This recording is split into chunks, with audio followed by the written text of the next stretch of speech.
Bueno, ahora sí, creo que ya llegó nuestro invitado el día de hoy y se trata de Juan Carlos Flores. Juan Carlos Flores, él es historiador y escritor.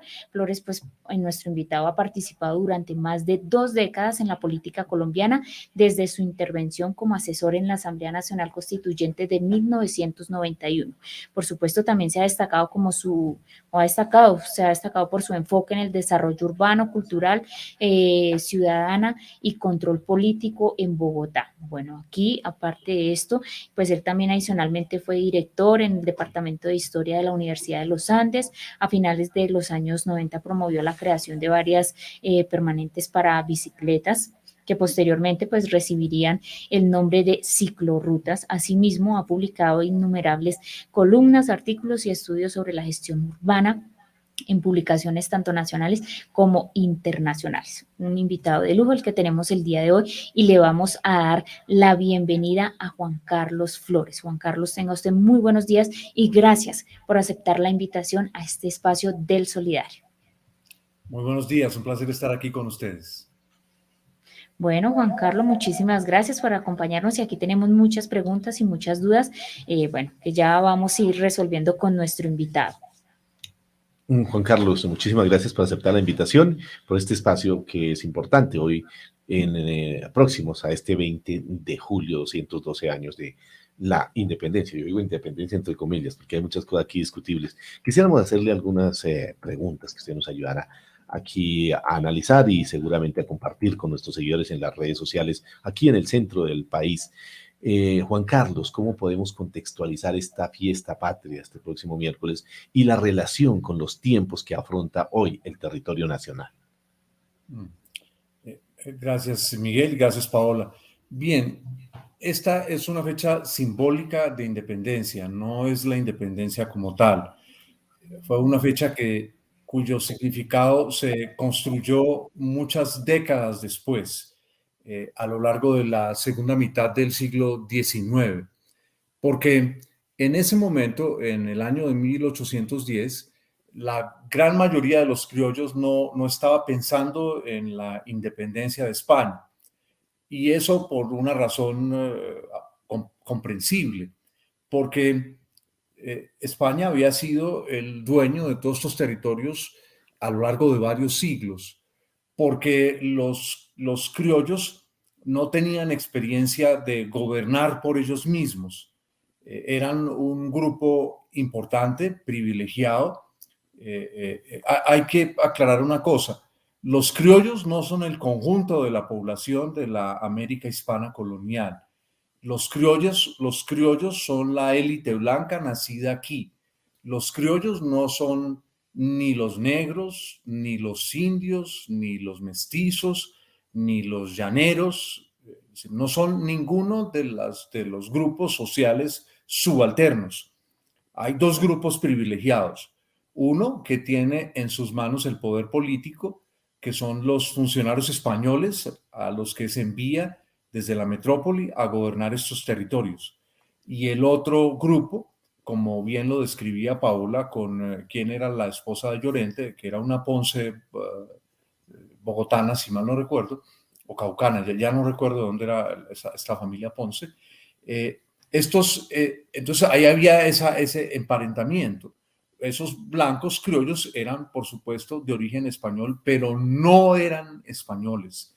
A lo largo de finales del siglo XVIII, comienzos del siglo XIX, se da una toma de conciencia por parte de los criollos, que sienten, no somos, ni queremos ser ni negros ni indios. Eso es muy importante. No solamente que no lo eran, no lo querían ser. No somos mestizos, pero tampoco tenemos el poder político en nuestras manos. ¿Qué sí tenían los criollos? Tenían un poder económico considerable, eran los dueños de buena parte de la tierra que habían heredado de ese proceso de expropiación de la tierra a los indios que se había dado a final de la conquista y comienzos de la vida colonial. Entonces, por eso es muy importante tener presente que en ese momento los criollos no están pensando en la independencia, están pensando en una mayor autonomía, en que les sean reconocidos plenos derechos con los españoles, con los nacidos en España. A los criollos, la idea de la independencia se les aparece por un azar del destino, un azar histórico, porque en España, a raíz de la invasión de Napoleón con sus tropas al Reino de España, que estaba en cabeza de Carlos IV, un Borbón, surgen tensiones entre el grupo gobernante. Hay una suerte de golpe de Estado auspiciado por los franceses, y eso deja a estos territorios sin un gobierno claro desde España. Pero hay un elemento con el que terminaría. A lo largo de la segunda mitad del siglo XIX y comienzos del siglo XX, incluso entre las clases altas blancas, no solamente de Colombia, de otros países de Hispanoamérica, va a haber una nostalgia por lo español, ¿sí? Una nostalgia por lo español. Entonces, me parece importante que decir que el 20 de julio es el Día de la Independencia es una inexactitud histórica, pero simbólicamente se construyó como si hubiera sido el Día de la Independencia. Bueno, importante estas precisiones que nos está dando en el día de hoy nuestro invitado Juan Carlos Flores frente a esta fecha 20 de julio y esta contextualización rápida que nos ha hecho en esta primera intervención de Juan Carlos, a quien agradecemos. Saludamos a todas las personas que hasta ahora en redes sociales también interactúan y que también hay inquietudes allí muy importantes que ya vamos a mirar más adelante. Juan Carlos, en Colombia la fiesta patria es una apología para la guerra. Se muestra el equipamiento de las fuerzas militares sobre estos días. El próximo miércoles ya ustedes lo irán a ver, como ha sido costumbre todos los años, los aviones allá por la digamos allá sobrevolando la capital de la República, los cañones también por la avenida 68. ¿Es la mejor manera de hablar de nuestra historia? ¿Cuál es su opinión, Juan Carlos? Miguel, no necesariamente es una apología para la guerra. No podemos ser, digamos, ingenuos en el sentido de que, por desgracia, el poder, todo tipo de poder, se sostiene sobre el monopolio del aparato de represión. Todo tipo de poder. Si vamos a Corea del Norte, ¿cierto? Un régimen, una satrapía asiática, ¿sí? Si vamos a los Estados Unidos, una de las democracias pues, más importantes del mundo. Si vamos a Francia, si vamos a Rusia, ¿cierto? Los desfiles en Moscú, Ucrania, que hoy está sobreviviendo a la invasión rusa. Es decir, el poder, una de las distinciones de un poder cuando es eficaz es el monopolio de la fuerza y de la represión. En parte, Colombia es un país en el que el poder está armado a medias, porque una buena parte de Colombia está en manos de grupos armados que no son el Estado. ¿Quién es el dueño del orden en Tumaco? No es el Estado, por desgracia. ¿Quién es el dueño del orden o el desorden en el Catatumbo? No es el Estado. El Estado es un rey de burlas allá.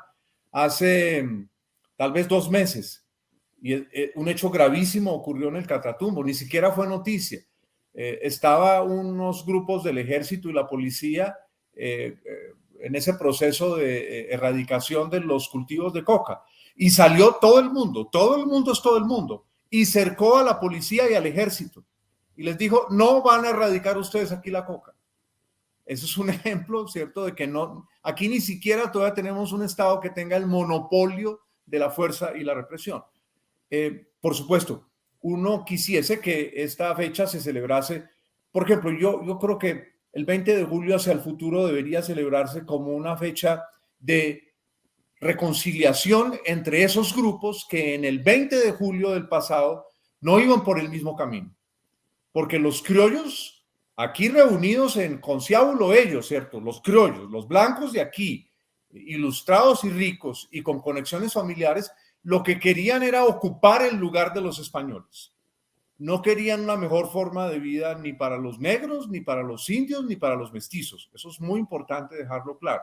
Entonces, nosotros necesitamos repensar esa independencia que no ocurrió un día.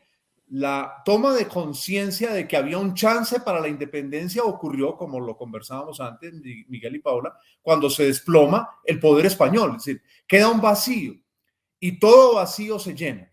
Todo vacío se llena. Nosotros tuvimos unas elecciones presidenciales hace ya un poco más de un mes y recuerden ustedes que el segundo lugar de competencia se fue llenando.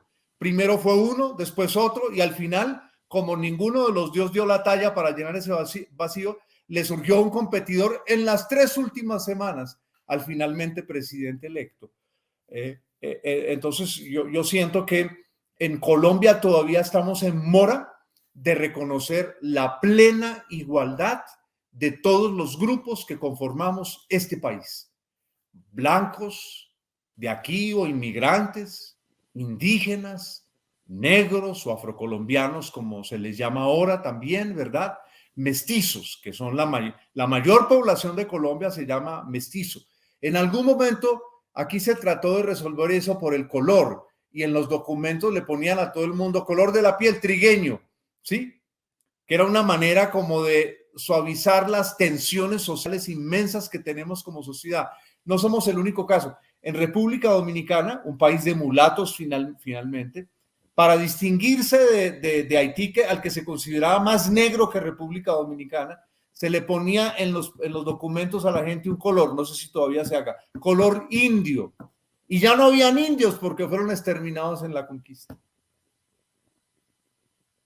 Repensar esta fecha, entonces creo que es un mensaje muy importante y que nuestro invitado de hoy, de Juan Carlos, nos trae y datos interesantes, mire, situaciones que seguramente algunos desconocemos. Entonces esa es la intención también de nuestro programa, para que todos nuestros seguidores en las redes sociales pues, también no pasemos inadvertido estas fechas y sobre todo miremos qué es lo que viene. Por eso, Juan Carlos, este próximo 20 de julio que se conmemora esta fiesta patria, como también la denominan algunos, también tenemos que hablar de la llegada del nuevo gobierno. Entonces podríamos hablar de esta esperanza para ese pueblo dolido y masacrado por tantos años, Juan Carlos.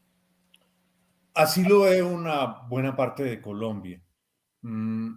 Hace tal vez 3 días, en un portal de internet llamado La Silla Vacía, Jorge Rojas, quien fuera secretario de Asuntos Sociales, de Integración Social del entonces alcalde Petro hace unos años, decía, porque él, entiendo, coordina lo que ha llamado la nueva administración unos diálogos regionales, y decía, y lo cito textualmente, y se puede encontrar en esta página de La Silla Vacía esa entrevista, que a él le daba miedo las inmensas expectativas generadas alrededor del nuevo gobierno. Y no miedo físico, supongo, sino miedo en el sentido de que es tanta la esperanza de la gente que puede ser fácilmente defraudada. El nuevo gobierno tiene, tiene varios desafíos. Uno primero, que es en el que se ha concentrado en estas semanas, es cómo no morir en el abrazo con la casta política. Porque la casta política ha convertido todo acuerdo político en la historia de Colombia a lo largo de 2 siglos en un gana-gana para ella y en un pierde-pierde para el resto de Colombia. Mucho más en esos momentos cuando la casta política en su gran mayoría es un estamento prácticamente completamente criminalizado. Eso no nos digamos mentiras, completamente criminalizado. Lo que pasa es que como tienen el poder de hacer las leyes, muchos de sus delitos los blanquean expidiendo unas leyes que no les afectan tanto a ellos. A mí me gustaría, por ejemplo, ver la extinción de dominio para los crímenes de los políticos, ¿sí? Hoy es noticia, esta mañana me sentí un cierto descorazonamiento, les voy a confesar, Miguel y Paola. Decían las noticias de esta mañana que un peluquero asesinado por, bueno, no voy a dar los detalles, hace 2 meses, tal vez por su hermano, que es el acusado principal, él y su madre, resultó este peluquero un inmenso lavador de dólares. Que una de las nules, no de los nules, de las nules, yo no sabía, además, siempre nos hablaron de los hermanos Nule, ¿verdad? 3, los ladrones, grandes ladrones de Bogotá y del país, de cuello blanco. Y que una de las hermanas Nules le había hecho pagos a esa peluquería, obviamente para lavar activos, por 20.000 millones de pesos. Yo decía, es decir, a una peluquería 20.000, es decir, esa plata yo no me la gano ni en 20 reencarnaciones, no creo en la reencarnación, pero si yo reencarnara 20 veces no me ganaría esa plata en la vida, es decir, y he trabajado decentemente a lo largo de toda mi vida, ¿sí? y no tengo ni el 0.10% de toda esa plata. Entonces, ese es un ejemplo del grado de corrupción que existe en las élites colombianas. Ese es un inmenso peligro para el nuevo presidente, ¿cierto? Que en esas alianzas que necesita en el Congreso no resulte contaminado. Yo hago una advertencia. Lo que le pasó a Lula en Brasil, una figura histórica, ¿cierto? Que llegó con una inmensa esperanza, representando a sectores verdaderamente distintos de la sociedad brasileña. Y para sacar sus leyes se alió con una mano de bandidos del Congreso de Brasil y terminó empantanado, como todos lo sabemos, de manera muy grave, casi que queda por fuera de la vida política. Afortunadamente para él, la justicia de Brasil encontró que había unos problemas allí en la manera en cómo había sido condenado. Luego, hay dos grandes desafíos para el presidente. En la medida en que haga acuerdos con la clase política, que ello no signifique incumplirle una parte de las legítimas esperanzas a sus votantes. Por supuesto, sería una irresponsabilidad pretender, tanto del gobierno como de sus electores y de la sociedad colombiana, que Petro resuelva en 4 años lo que no se ha resuelto en 200. No, eso no sería correcto. Esa es una esperanza que no nos podemos mentir. Eso no lo puede hacer nadie. Traigan al Papa de Roma y nómbrenlo de presidente, ni siquiera eligiéndolo. No puede resolver gravísimos problemas, pero sí se puede empezar. Pero recordemos que la casta política ha sido el obstáculo para muchos de esos cambios. Y el otro gran desafío es lo que yo llamaría los metapoderes, porque todos los días es noticia de con quién se reunió el presidente electo, qué grupo político lo va a apoyar, ¿verdad? Pero no aparecen, por ejemplo, los verdaderos poderes de Colombia, los metapoderes, ¿sí? Los grandes intereses económicos, los grandes conglomerados económicos. Y fíjense ustedes que ellos se han expresado de una manera y es la disparada del costo del dólar. El dólar no se ha disparado porque nosotros tres salgamos a comprar dólares, ¿sí? Si nosotros tres saliéramos a comprar dólares, ¿cuántos dólares podemos comprar? ¿Cuántos, cierto? ¿Que 500 dólares? $1,000, pues si hacemos, imagínense lo que vale comprar hoy $1,000. No, con el dólar están especulando otras fuerzas, que a mi juicio lo que quieren es arrodillar al presidente electo. Entonces, a mí me importa más lo que ocurra, ¿cierto?, frente a la población real que a los políticos. Y me importa más lo que ocurre en la relación del nuevo presidente con esos metapoderes, porque los políticos se venden por un calado. César Gaviria, que ha ordeñado el Estado, ¿cierto?, que hoy al parecer es un hombre muy rico. ¿Cómo? No sabemos, yo no sé. No le conozco empresas, no lo veo al moliendo todos los días trabajando, no, eso no lo veo yo, no sé cómo el hombre es tan rico, según dicen. César Gaviria ha sido pastranista, uribista, ¿sí? Uribista, duquista, fue fiquista, luego fue rodolfista y ahora resulta que es petrista. No le creo a gente como esa. Importante en el día de hoy con Juan Carlos Flores, nuestro invitado, y creo que aquí nos deja mensajes también importantísimos. Lo primero es que no podemos esperar que los cambios se den de la noche a la mañana. Es el inicio de un proceso que esperamos se pueda dar, y también usted ha hecho ese análisis sobre las castas políticas de este país, que seguramente pues no van a querer dejar a un lado el poder, no será fácil el cambio. Esperamos que el presidente pues tenga esa inteligencia suficiente para manejar y jugar, porque esa es una situación bien complicada entre lo prometido en las campañas, iniciar este proceso del cambio y también cómo jugarse con la gobernabilidad, porque también aquí hay que entender, y sea la oportunidad para hacer esa reflexión, cómo las elecciones al Congreso son muy importantes, porque seguramente que si en el Congreso de la República se tuviesen más senadores, más representantes a la Cámara, digamos, del lado del cambio, de los sectores alternativos, pues seguramente sería más fácil y menos tener que hacer toda esta serie de compromisos que muchas veces se hacen con tapabocas, diría yo, y bueno, con situaciones difíciles, como usted lo ha explicado, Juan Carlos. Sé que Paulita también tiene más preguntas para nuestro invitado en el día de hoy, cuando son las 10 de la mañana, 50 minutos. Avanzamos en el solidario. Bueno, Miguelito, y a nuestro invitado Juan Carlos, seguimos aquí con más inquietudes, más preguntas que también nos han hecho a través de nuestras redes sociales y por supuesto también nos han dejado datos curiosos. María Evidalia nos dice, la Junta de Gobierno neogranadina no duró mucho tiempo, no duró mucho tiempo. También dice que el acta original de la firma de independencia de 1810 se perdió porque fue hecha en un cuaderno cualquiera y solo hasta 1952 se encontró o se contó, perdón, con lo más parecido a al documento original. Bueno, entonces ahí seguimos invitando a nuestros seguidores para que vayan dejando sus datos curiosos. Juan Carlos, usted ahorita tocó una palabra muy importante y una palabra que nos tiene como, diríamos así, como bajo presión y es la subida del dólar.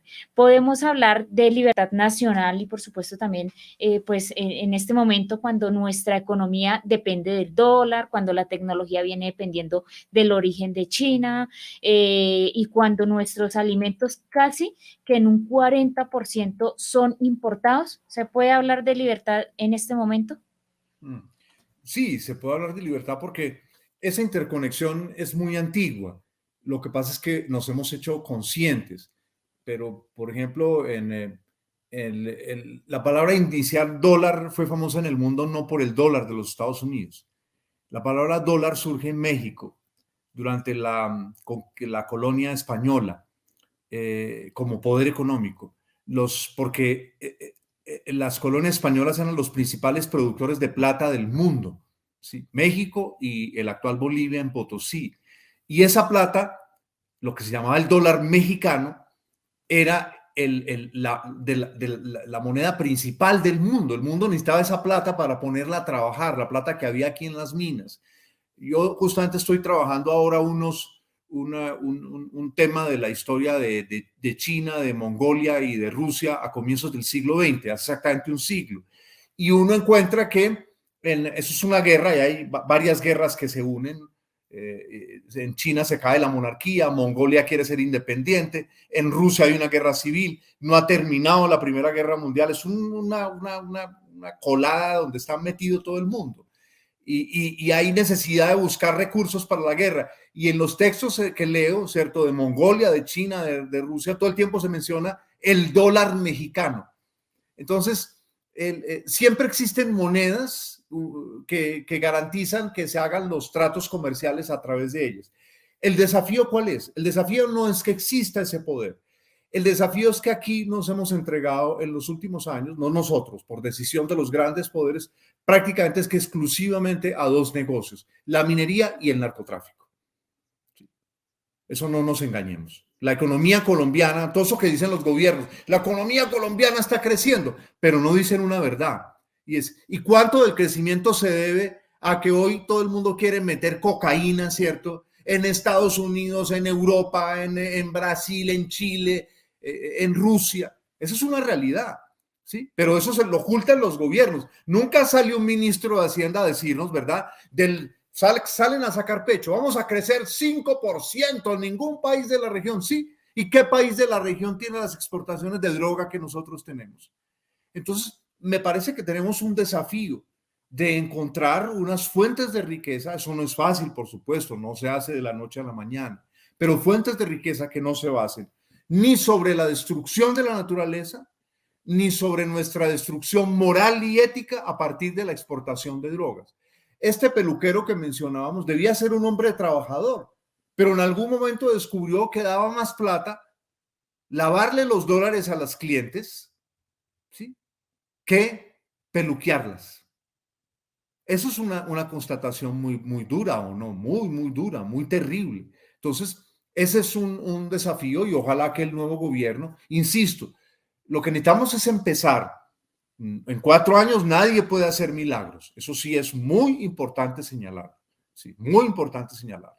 Pero podríamos empezar a echarle cabeza a ese tema de cómo desmontar una minería que tiene destruido el país, no solamente la legal, sino la ilegal.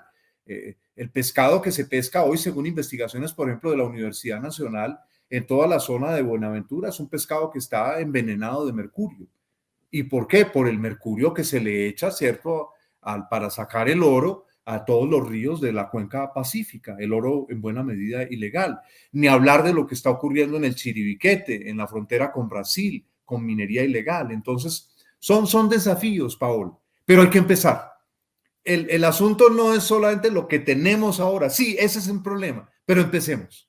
Si no empezamos, pues obviamente vamos a ser un país marginal, un títere del juego de grandes intereses en el mundo. Así es, Juan Carlos, usted ya lo decía, nos toca empezar y lo más difícil a veces en la vida es eso, empezar. Pero digamos con el contexto que nos estaba haciendo, podríamos decir que pues el desconocimiento que tenemos del pasado en este momento, muchos, ese podría ser como ese pasaporte para repetir, bueno, como los errores, diría yo, que viene presentando nuestra historia. O sea, es ese desconocimiento que tenemos del pasado.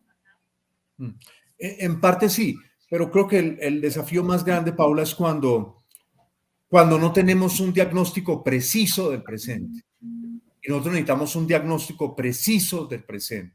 Entonces se dice, Colombia es un país muy rico. Eso tiene tanto de largo como de ancho. Somos ricos en potencial, pero nosotros no hemos logrado generar todavía la suficiente riqueza para que en Colombia no haya hambre. No hemos logrado generar la suficiente riqueza para que en Colombia a la gente se le abran las oportunidades que deseen por la vía de la educación técnica, que es tan importante. En Suiza, un país tan rico, la gran mayoría de la gente no va a la universidad. La gran mayoría de la gente tiene formación técnica de altísima calidad.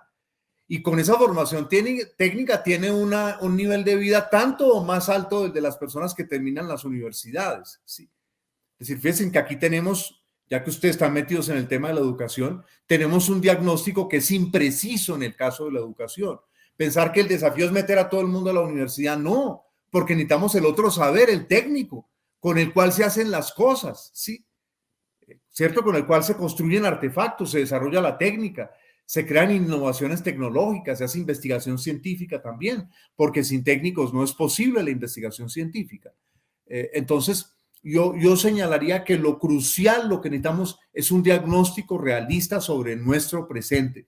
Si nos quedamos diciendo que es que somos muy ricos, entonces vamos a creer que lo único que tenemos que hacer es repartir. Pero incluso si repartiéramos lo que tenemos hoy, pues eso no nos hará prósperos al conjunto de los colombianos, ¿cierto? Lo que nos hace prósperos es que logremos trabajar la principal riqueza del país, que es el talento humano.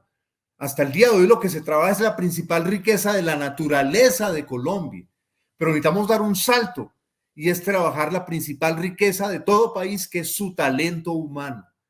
Eso creo que es uno de los desafíos que tenemos frente a nosotros. Bueno, gracias Juan Carlos. Bueno, aquí seguimos con más preguntas y quisiéramos saber si pues en la actualidad hay como, bueno, llamémoslo así, como un escándalo por presuntos desfalcos de los dineros destinados a la paz, a la conectividad de los niños, pues digamos como más pobres o más necesitados del país.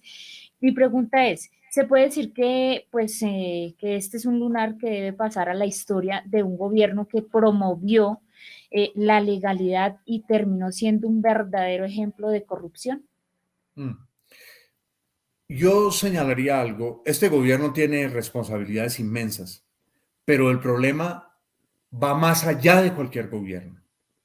Afecta a todo gobierno. Y es el hecho de que un grupo criminal se tomó la política en Colombia. Esa es la realidad. Es decir, todos los días hay un titular sobre alguien en algún lugar. Eso queda en escándalo, pero no transformamos la política. Ese es un inmenso desafío. Un día resulta que son unos tipos que descubren que como el Estado financia todo lo que tenga que ver con la salud de los hemofílicos, los subsidia. Si pensemos un hecho práctico, un hemofílico cuando va a un odontólogo necesita un tratamiento muy especial porque la sacada de una muela puede convertirse en una hemorragia que lo mate. Eso vale mucha plata. Eso lo presta nuestro sistema de salud con todos sus defectos, porque también debemos ver que no todo en Colombia es desastroso. Con todos sus defectos, el sistema de salud presta ese servicio. Entonces los bandidos políticos, ¿qué descubrieron? Y unos socios, por supuesto, en EPS y todo ese tipo de cosas. Creemos tratamientos como si se los fueran a dar a los hemofílicos, ¿sí? Y saquemos esa plata. Fíjense que no se proponen decir, vamos a buscar al campo si hay hemofílicos, vamos a buscar a las poblaciones indígenas o negras en el Pacífico a ver si hay hemofílicos para prestarles el servicio. Entonces, con cualquier gobierno en Colombia, incluso con el que se avecina, si no hay un trabajo para enfrentar los grupos criminales que se apoderaron de la política, va a haber escándalos de corrupción. Y terribles además. Eso quiero subrayarlo. Eso no depende de la voluntad. Miren, se puede sentar un presidente el más limpio del mundo, el más limpio del mundo. Pero ¿qué ocurre? Hace alianzas con congresistas que resultan que no son los más limpios del mundo, con partidos que no son los más limpios del mundo. Alguien dirá, en todos lugares así, yo diría, no señores, corrupción hay en todo el mundo. Pero la corrupción resulta una enfermedad del sistema. La desgracia en Colombia hoy es que la corrupción es el sistema. Ojo a eso. No es que el sistema tiene actos de corrupción, no, es que la corrupción es el sistema. Los que controlan ese sistema todo el tiempo están pensando, ¿cómo me lo robo? E inventándose leyes y negocios para robarse los recursos públicos del país. Importante, bueno, estos comentarios en el día de hoy con nuestro invitado Juan Carlos Flores. Ya para ir despidiendo, quisiera preguntarle, Juan Carlos, bueno, usted ya nos ha descrito la situación que se vive a través de muchos de los que están, digámoslo así, metidos en este tema, que es el problema más grave de nuestra nación, que es la corrupción. Y bueno, ¿y el pueblo qué? Ahí es donde viene esa... ¿Qué puede hacer el pueblo? ¿Qué le ha faltado al pueblo colombiano para sensibilizar esa identidad y esa colombianidad? Miguel, yo creo que hay un elemento que no podemos ocultarnos. La casta política ha corrompido a una parte de la sociedad colombiana. Si nosotros consiguiéramos esos aviones gigantescos de Ucrania o de Rusia, que creo que están entre los más grandes del mundo, y metiéramos allí a toda la casta política, toda, ¿sí? Alguien dice... Entonces yo digo, no, pero es que yo no he robado. Dicen, no, Flores, usted fue parte de la política, lo metemos en ese avión. Ahí lo metemos. Y ese avión se va y se pierde en el Índico Sur, en el Pacífico Sur. ¿Desaparecerían los males de Colombia? No, porque una parte de nuestra sociedad ha sido corrompida. Yo volvería con este ejemplo que parece, cierto, un señor peluquero que parece que era muy talentoso y seguramente era una persona con mucha capacidad para que sus clientas quedaran bonitas y sus clientes bien plantados. Pero él que vio y él dijo, no, con este trabajo que yo tengo nunca voy a hacer la plata que se hace lavando dólares. Entonces, yo siento, Miguel, que el desafío es que comprendamos que el tema es mucho más grave que la simple corrupción de la casta política. Que cientos de miles de colombianos se alían con la casta política para hacer buenos negocios. Pero debemos de concluir que esos buenos negocios de esa parte de Colombia nos están haciendo daño al resto. Entonces, un elemento tendría que ser que apoyáramos todos las medidas más drásticas para cerrarle el campo a la corrupción. Por ejemplo, habría que prohibir cualquier negocio en el que estén involucrados los familiares de un político, ¿sí? Habría que escudriñar los bienes de los políticos, todos. Aquí aparecieron en los, ustedes recordarán, en los Panama Papers, aparecieron varios nombres. César Gaviria apareció en esos documentos. Puede ser que no haya cometido nada delictivo, ¿verdad? Puede ser. Pero eso se ha investigado. Se investigó en Colombia lo de Odebrecht. No se lo ha investigado. No se lo ha investigado. Es decir, aquí se le cayó un puente al banquero más rico de Colombia, el de Chirajara. Y él simplemente le cambió de nombre a la empresa para que no la sancionaran y no dejara de contratar con el Estado. Y eso se aceptó. Entonces, me parece que la única manera es, mire, Italia, ¿qué hizo con los narcotraficantes? Italia se puso durísima contra el narcotráfico, durísima. Estados Unidos, ¿por qué en Estados Unidos se inventó el FBI? En Estados Unidos se creó el FBI porque el crimen había avanzado tanto ya hace más de un siglo que se estaba tomando el país. Y dijeron, no, tenemos que crear un organismo, ¿cierto?, que sea capaz de combatir el crimen. Son las decisiones, me parece, que necesitamos en Colombia. Y por eso, Miguel y Paula, yo advertía que uno de los grandes desafíos del presidente electo es que el abrazo de la clase política no termine corrompiendo su gobierno. Así es, Juan Carlos. Bueno, antes de irnos con este mensaje final, yo quiero, bueno, en nuestras redes sociales siempre colocamos una pregunta, pero quiero que antes de irnos, nuestro invitado finalice con esta reflexión y nos conteste.